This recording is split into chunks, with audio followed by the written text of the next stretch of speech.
Welcome to a Song of Ice and Fire Symposium. My name is Nav. And I'm Hermit. And this is a Game of Thrones, Chapter 13, Tyrion. In this chapter, dragons and grumpkins and snarks.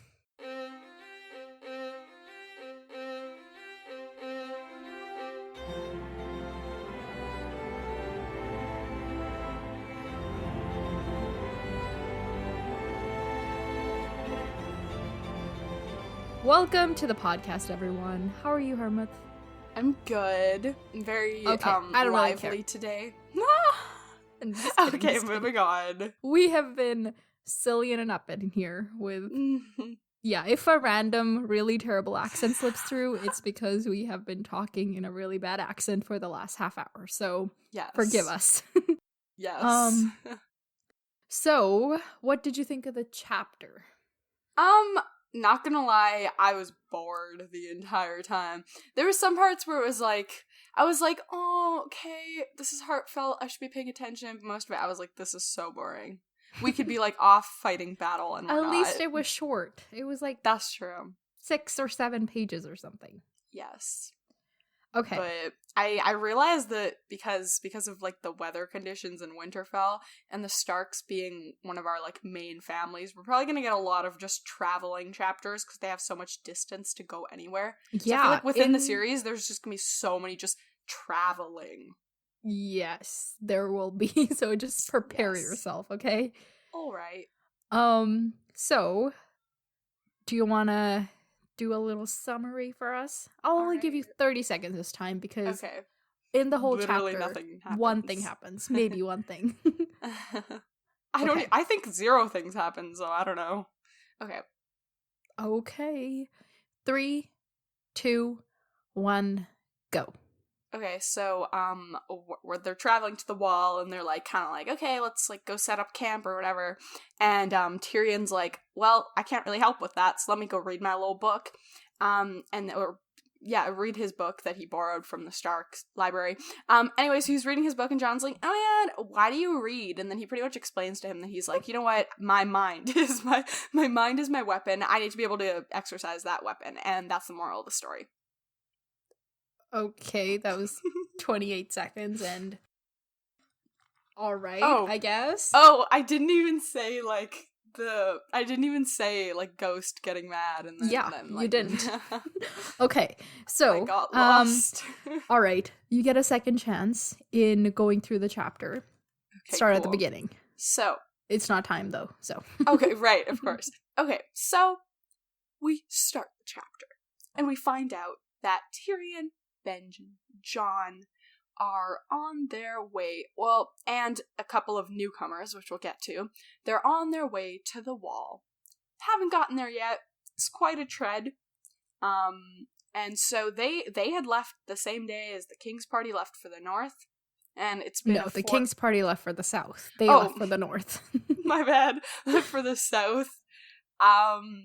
So that's interesting. And then, so pretty much, they're going along, it's getting colder, there's less people, there's more forest, and Tyrion's like, wow, this is not what I expected. This is interesting. And then they meet up with Yoren, which is a new character. Meet up with He's him. one of the Night's Watchmen as well. Yes.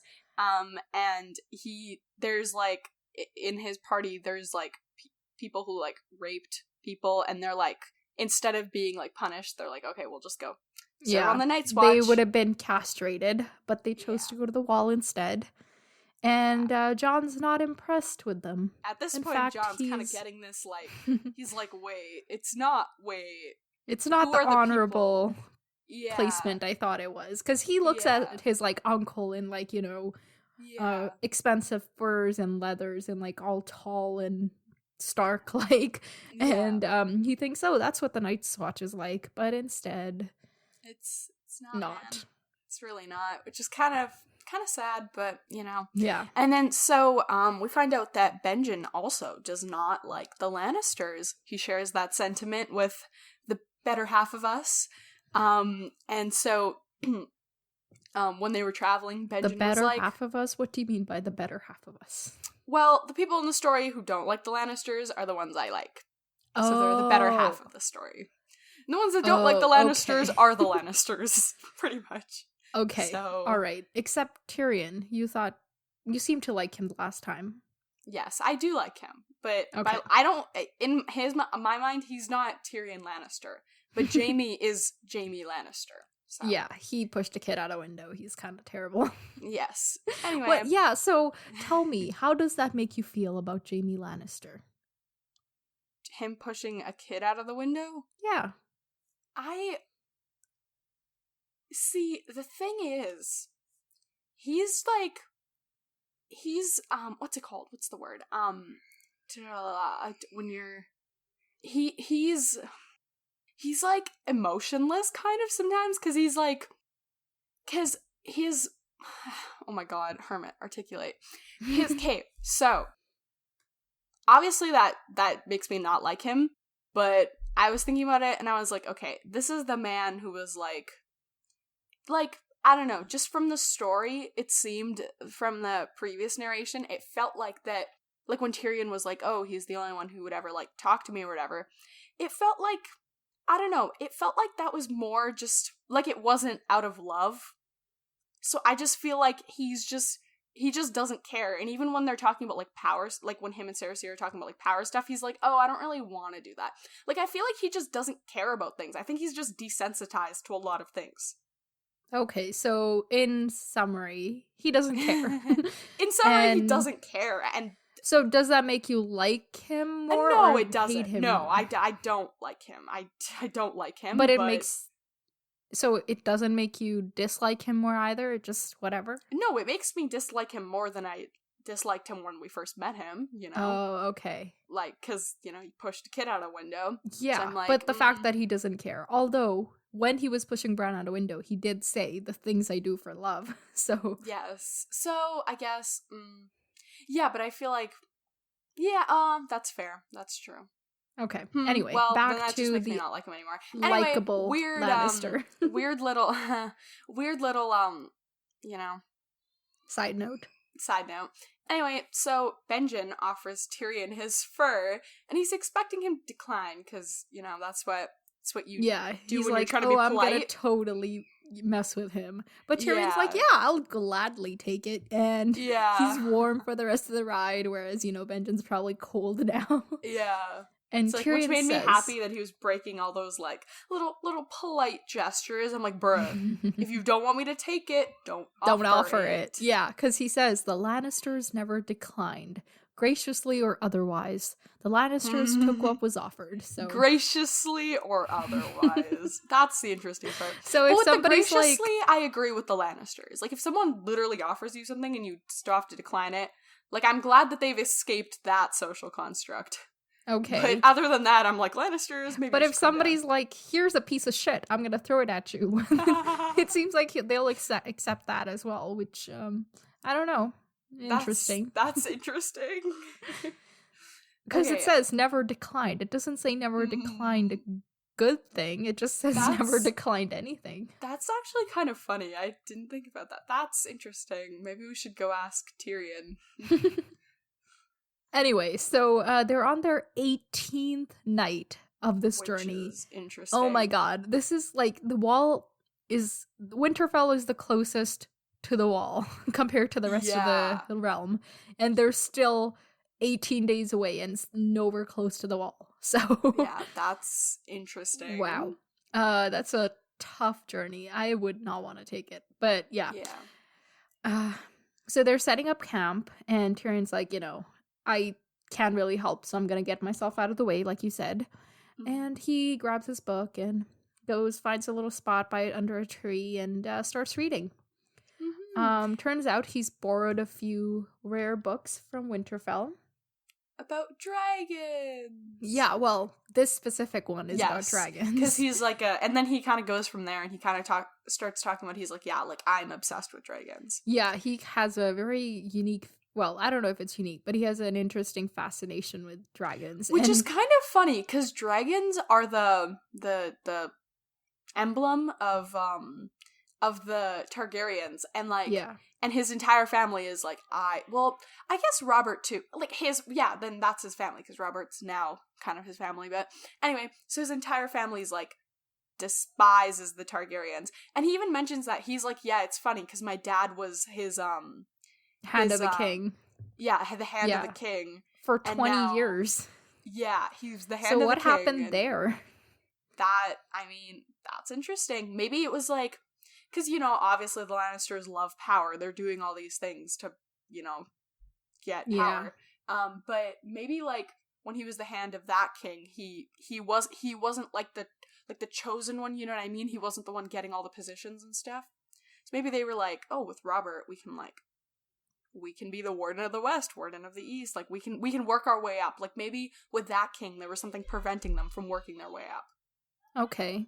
Well, anyway, so Tyrion's fascination with dragons, it's interesting because he explains it to Jon, you know, he's like, when I was a kid, I used to want a dragon because even a dwarf riding atop a dragon is, you know, I don't know, can't be mocked or... Yeah, can't really look down on a dragon. Yeah, exactly. I think that's what he said.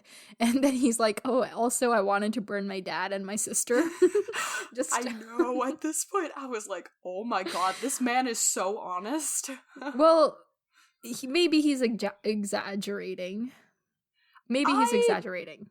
Don't think so. You think that if he had a dragon, he would actually burn his dad and his sister? Okay, no. But I'm saying he thought about it, definitely. I'm not saying he would actually do it. There's a big difference between, like I wanted to, like, you know, do bad things to people that I would literally never do. You know what I mean? Like, sometimes you think about things and you're like, and you would never actually do it. And he kind of, you know, accuses Jon of the same thing. He's like, I bet you've done the same thing with, you know, the Starks who treated you so well, I'm sure.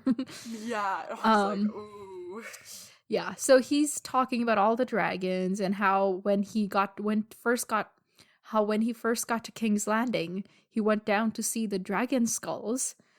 And he talks about how, you know, they were hundreds of years old and the newest ones were really small, but the oldest ones were really huge, like the ones that Aegon the Conqueror and his sisters used. So do you remember their names? No. Okay, so the biggest one... I barely remember the character names now. Yeah, that's fair. Okay, so they're named after gods, apparently. So the biggest one was called Balerion, the Black Dread. That's I like that. I like it. Mm-hmm. The second biggest one was Meraxes, and then there was Vagar. I don't know. Anyway, those were the biggest three. And Balerion was so big that you can ride, or no, he said that you can take a mammoth through his mouth. Like, that's how huge it was. That was just his mouth. So try imagining, like, the rest of his body. That's insane. Yeah, obviously those people would be the conquerors that literally have control of that.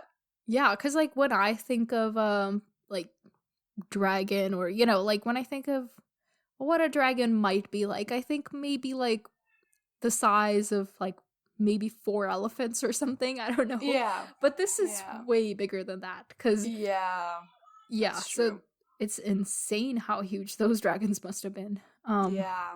But they're all dead now. So Tyrion's sad because he can't have one, obviously. Not that the Targaryens would have given him one if they had one, obviously. But he's, like, thinking about their great power. He's talking about the Field of Fire, which was a battle between King Loren of the Rock, King Mern of the Reach, and the Targaryens when they first conquered the Seven Kingdoms. And how, like... It seemed like they were going to win the battle, but as soon as the dragon showed up, it was no match. And it was the first time that all 3 of the dragons had been working at once, so... Yeah. And it's kind of funny. It confuses the Lannister Targaryen timeline is so, like... weird, like, just their entire, like, I was trying to, like, because you know how, like, they're literally all called Aegon, like, the guy that we conquered is our Aegon Targaryen, and the other one's, like, Aegon the Conqueror, and you're like, wait, and I was trying to, like, keep track of all that, and I was like, dang, like, they have so many, like, the Lannister Targaryen dynamic is weird, I feel like that's gonna amount to something, but I don't really know what. But I feel like that's definitely gonna be is it really unique to the Lannisters, this dynamic? Because basically, Aegon the Conqueror and his sisters conquered all of the Seven Kingdoms. So that wasn't a unique thing that they only did with the Lannisters. No, I'm just saying, like the Aegon conquered them, then they became the Hand, then they betrayed him. Hundreds of years later. I know, that's what I'm saying, like, spanning over the whole thing. It's like, if you just look at the whole thing, you're like, oh, that's interesting. History just keeps repeating itself. Nobody learns. Right, okay. Anyway, so, there's just while he's talking, there's some random details. We learned that he's designed a special saddle for himself, because it's hard for him to ride in normal saddles, which is kind of cool. Mm-hmm. And Jon's, do you want to do the voice? Jon's like, why do you read so much? Okay, that wasn't as cool as I thought. But anyway, Jon's basically like, why do you read so much? And Tyrion is like, a mind needs a book as a sword needs a whetstone if it is to keep its edge. Which is obviously one of the most quoted lines as well. So, yeah, Tyrion's a mind person, or smart person. That's the word. Smart mind person. Mind person. He works with his mind. Yeah, he's got a quick wit, clearly, but he doesn't always use it for good, because he then turns it on Jon is kind of shitty. He's like, the Night's Watch is a midden heap for all the misfits of the realm. The good part is that there are no grumpkins or snarks, so it's scarcely dangerous work. The bad part is you freeze your balls off, but since you're not allowed to breed anyway, it doesn't really matter. And I was like, oh my god, why is he projecting everything onto Jon? I was like, this is so sad. Well, and then I was like, you know what? And then I was like, maybe it's just his way of giving. Well, it's definitely just his way of giving tough luck. I think also because, like, tough luck? What's tough luck? Tough love. Okay. Tough love. I think it's also his way of doing that. Because later he's like, oh, wait, that was a little too far. Yeah, so he, suddenly, because Jon is clearly upset and almost is, crying. And he's like, oh, shit, I should. And he goes to, reach out and, be like, hey, dude, I'm sorry. But then Ghost attacks him. Exactly. Which was interesting. It goes with our theory, all the way. What theory? Whenever, he's in danger. He's supposed to, protect him, whenever he's in danger. Well, that's not really our theory. That's what Jon said, and then we were like, oh, that's true. Oh, and your prediction that one of the wolves is gonna attack somebody in the king's party kind of came true, even though it wasn't, a big deal. Yeah, it wasn't, the queen, but kind of happened. Yeah. So Ghost kind of pushes him to the ground and is, standing over him, and Tyrion's like, hey dude, a little help please? And Jon's like, say it nicely. What's the magic word? That was kind of funny. And Tyrion is like, oh, would you please be so kind as to help me or whatever. And Jon does. And Tyrion's like, why do you think he attacked me? And then Tyrion's like, maybe he thought you were wrong. Sorry. Tyrion says, why do you think he attacked me? And Jon's like, oh, he probably thought you were a grumpkin. They're just so funny. I enjoyed that. They did too. And Tyrion does too. So he's like, oh my god, I guess I do look kind of like a grumpkin, or whatever that means. And they laugh it off, and they're buds now, apparently. Yeah. They pack up I think Tyrion's thing was also oh wait, I lost my thought. Wait, hold up. Oh, because Tyrion's also the grumpkin. Tyrion's also he's had to face so many harsh realities. Maybe in his mind, it's better for Jon to hate him than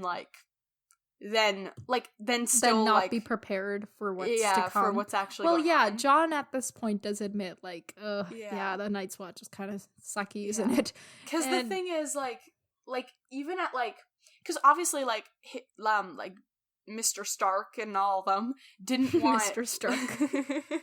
That's what I'm calling him, Mr. Stark.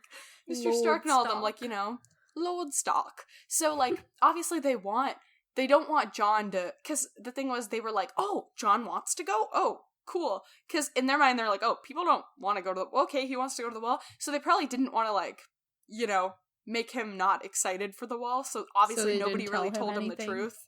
So well, now do you think like, anybody well, actually knows? Like, you know, Benjen Stark knows because he's part of the Night's Watch. Ned definitely knows. I would be shocked if Ned hadn't, like, gone to the wall himself. Huh. At That's some point an interesting in his thought. life. Yeah. I don't know. I just it's feel possible. Like... I don't know, actually, to be honest. Okay. But he for sure knows that, you know, the Night's Watch is struggling. That did come up at some point, I think. But anyway. Yeah, so nobody told him except Tyrion, so I guess that's that. That's interesting.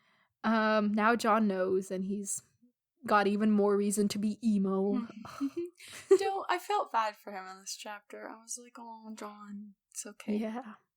It is kind of a sucky position he's in. Yes. But yeah, so they, you know, wrap it up and go back to the camp. They eat, drink, and Tyrion goes off to sleep. Everybody goes to sleep. Jon's like, I need to be emo, so I'm gonna take the first watch. Or maybe he's just trying to do his duties, you know? Tyrion's last description of Jon is literally, he stared into the flame looking all emo. Well, he didn't use the word emo, but, you know. No, wasn't he, wait, hold up, let me go to that. No, his last description of Jon. Oh, the boy stood near the flame, his face still and hard, looking deep in the... Well, you basically, think he's gonna be smiling? Emo. You think... No, Nav, you tell me, he's supposed to smile at this point? He's not, but I'm just saying that, yeah, he's more emo now. He has more reason. That's all I'm saying. I'm not saying that he doesn't have reason to be. I'm just saying that he is, okay? All right. This kid. Yeah. He should have, I don't know. You know, when he was first, like, when he brought it up, the fact that he wanted to go to the wall, it was like, Jon, you have options, but then basically his family mandated it, so now it's like, oh, I guess you just gotta do this. Yeah. But that's true. So sad. Anyway, so that's it for the chapter. Do you have any predictions? Do you think are they gonna make it to the wall? Yes. Okay. And yes. How's the wall gonna be? Is it like Tyrion described it? Or, you know, as Jon has kind of come to know, or is it gonna be better? I don't know. I think it'll probably be worse. Oh, really? You know, the wall is declining, so I mean, or no, okay, wait. There's a difference between the wall itself and like the okay. So the wall itself is obviously gonna be the same. Yeah, because the wall is the same, but the Night's Watch is gonna be worse than he expected. In shambles. Yes. Okay. That. And what's gonna happen when they get there? They're gonna get there and there's gonna be some sort of I'm just making random predictions here. There's gonna be a dragon attack that happened. There's no dragons. Where do you come up? In the last Daenerys chapter, you were like, oh yeah, these eggs are, you know, like, Illyrio was totally giving her like some live dragon eggs because like he wouldn't want to keep them for himself. No, because he wouldn't. What if he doesn't know that they're alive? You know. And they are somehow, like, I don't know, somehow they're just somehow all right. alive. And now you're like, oh yeah, a dragon's gonna show up out of nowhere and attack the wall. Something connecting the two worlds that we've come to know is gonna show up. And that's why I had said at dragon. The wall? Oh wait, but they're like all over there.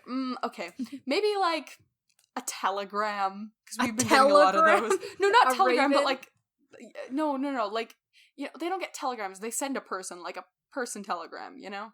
Or they send ravens. Do they? Yeah. Okay, remember, we're gonna get a raven. Benjen Stark's got a whole cage full with him in this trip because he's taking them up to the wall. Oh, right. Okay. Oh, I guess you never really heard about it. Oh, well, I guess I spoiled you on that. But they do send ravens. All right. Sounds good. Yeah. But yeah, something connecting the two worlds is gonna show up. Or just more information connecting the two worlds is going to show up. Okay, like last chapter, in Eddard's chapter, we had Daenerys and all of that brought up because of that letter from Varys. Yeah. So that was a connection to the two worlds. Why? Okay. So even if there is some kind of raven, why would it be at the wall, which is like at the edge of the realm or whatever? Because the Night's Watch. Okay. Actually, no, you're right. That doesn't even make sense. So maybe I should retract that theory, because that doesn't really make sense. So earlier, I'm just gonna move on. So earlier, you said Tyrion would join the Night's Watch. Do you think that's still gonna happen? I don't think so. Why not? But it's such a great honor. Okay. From the narrative perspective, so we already have Jon, and I guess that's still, I was gonna say, we already have Jon at the wall, we need narration like back at the thing, and then I was like, literally all of our other narrators other than Daenerys are in the south. So I think, but I still think, disregarding that, I still think he's gonna like go back to, his house, because he's kind of, he has no reason to stay there, so why would he? He's just kind of making this journey to just, like, pee on the wall. Pee off of the wall. You say on the wall every time. Whatever. They're gonna have to put up those, like, signs, like, do not pee on the wall. Pee off the wall. Yeah. Oh my. I mean, that's probably how they pee, right? Because they're literally at a wall. I mean, I'm sure they've got latrines or something. All right. Okay, I don't want to discuss this. This is not a topic of discussion I'm interested in. Okay, I think that's it for the chapter. I mean, yeah, that's pretty much it. Okay, do you want to flip the page and see who's next? I don't remember, actually. Oh, wait. Oh, I do, actually. Catelyn! Yeah, so, Catelyn is back in Winterfell. Yeah, last time we saw her, I didn't get the best impressions. So yeah, I'm interested to see how she makes it up to me. Real mean person. Yes. So we'll see how that goes. Okay, so she was like, basically living in Bran's room. What is she gonna be doing this time around? Well, they've been gone for a fortnight, unless, they jump back in time, but they've been gone for at least a fortnight, so she can't, like, she's gotta, it could be, like, she's literally not doing anything, and Rob is just coming in, and he's like, Mom, this happened, I did this, and she's just, like, not saying anything. Like, okay. Like, making decisions, doing stuff, because we don't really know. Well, the only thing we really knew about Stark's duties was that one time we saw that, like, execution. Mm-hmm. When, that like, Bran saw his first execution. That's the only thing we saw. So I guess Jon's just kind of gonna be fulfilling duties. Rob the Builder is going to be fulfilling duties, and then it's either that or it's going to be like Catelyn chapter. What is Catelyn doing? Well, no, I'm not saying it's going to be Rob the Builder off for fulfilling duties. I'm saying, like, we're going to find out about his duties through Catelyn, because he's going to, like, talk to Catelyn, and that's going to be the chapter. Yeah, that's a boring ass chapter. Yeah, well, half the chapters in this book have been boring so far. I don't expect anything more. Okay. Fair enough. Like, as of right now, I'm not expecting dragons. Interesting is going to happen at all. No, I don't think so. Okay. I mean, wait, maybe I should say something just in case something interesting does happen, and I can be like, oh, I said it. Okay, maybe like it won't be like interesting, it'll be like, oh, interesting. Well, what does that mean? You're saying things today that mean nothing. Interesting. You're just not understanding them. That's not my fault. Okay, it's gonna be interesting. What does by interesting? I mean mildly interesting, but I could close my eyes and fall asleep. Okay, interesting but is like I'm It entertained. be? I don't care if it's. I don't care if it's thinking. Okay, so you're stalling is what you're doing. Okay. Okay, let's see. Let's take count of who's in Winterfell. So Catelyn's there, Rob's there, Bran's there, Rickon's there. Maybe Bran, like, maybe Bran's ghost does or sorry, not ghost. Maybe Bran's wolf. Wolf. He's not dead, Hermit. Maybe his wolf does something interesting, and then we kind of see that, and then we're like, oh my god. Like, maybe the wolf. I don't know. Actually, I don't know. I don't think anything interesting is gonna happen. Okay. All right. Chapter. I think we made that clear. I am done with this. I don't want to talk to you anymore today.